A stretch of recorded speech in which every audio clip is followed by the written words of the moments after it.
Channel सागर भक्तिमाला में आपका स्वागत है। आज मैं सुनाने जा रही हूँ एक लोकप्रिय पौराणिक कथा, जिसमें भगवान शिव ने माता पार्वती को अपनी साधना और अमरता के बारे में बताया था। इसके अनुसार जो कोई भी इस अमर कथा को सुन लेता है वह अमर हो जाता है। आइए सुनते हैं। पुराणों में संस्मरण है कि एक बार पार्वती ने बड़ी उत्सुकता के साथ भोलेनाथ से यह प्रश्न किया, ऐसा क्यों होता है कि आप अजर अमर हैं और मुझे हर जन्म के बाद नए स्वरूप में आकर फिर से वर्षों की कठोर तपस्या के बाद आपको प्राप्त करना होता है।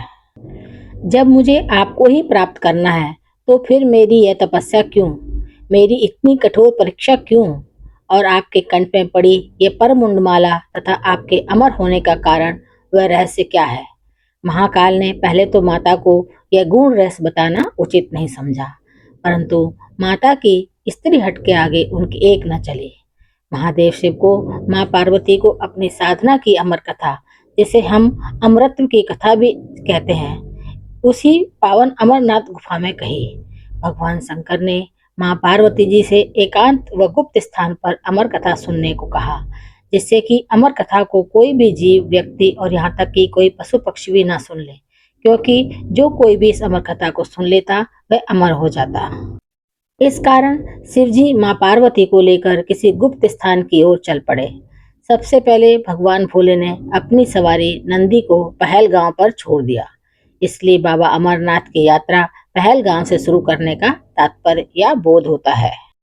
आगे चलने पर शिवजी ने अपनी जटाओं में चंद्रमा को चंदनवाड़ी में अलग कर दिया और गंगा जी को पंचतरणी में और कंठाभूषण सर्पों को शेषनाग पर छोड़ दिया। इस प्रकार इस पड़ाव का नाम शेषनाग पड़ा। आगे की यात्रा में अगला पड़ाव गणेश टॉप पड़ता है। इस स्थान पर बाबा ने अपने पुत्र गणेश को भी छोड़ दिया था, जिसको महागुणा का पर्वत भी कहा जाता है। पिस्सू घाटी में पिस्सू नामक कीड़े को भी त्याग दिया। इस प्रकार महादेव ने अपने पीछे जीवनदायिनी पांचों तत्वों को भी अपने से अलग कर दिया। इसके साथ माँ पार्वती संग एक गुप्त गुफा में प्रवेश कर गए। कोई व्यक्ति, पशु या पक्षी गुफा के अंदर प्रवेश कर अमर कथा को न सुने, इसलिए शिवजी ने अपने चमत्कार से गुफा के चारों ओर आग प्रज्वलित कर दी। फिर शिवजी ने जीवन की अमर कथा माँ पार्वती को सुनाना शुरू किया।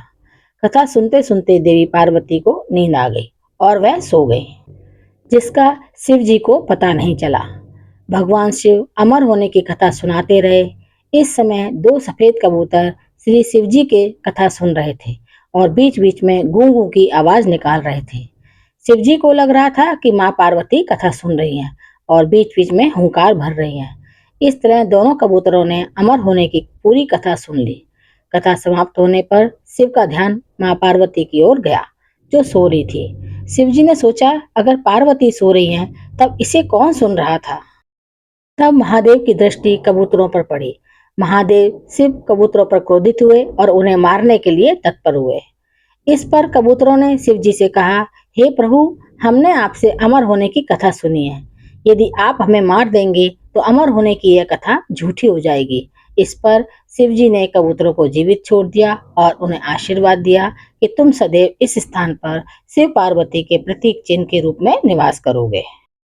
तो इस तरह शिवजी से अमरत्व की कथा सुनकर दो कबूतर आज भी अमरनाथ गुफा में रहते हैं, जो कि शिव पार्वती के प्रतीक बताए जाते हैं। मेरे चैनल को सब्सक्राइब, शेयर और लाइक जरूर करें। कहानी पसंद आए तो कोई अच्छा सा कमेंट भी लिखें। धन्यवाद।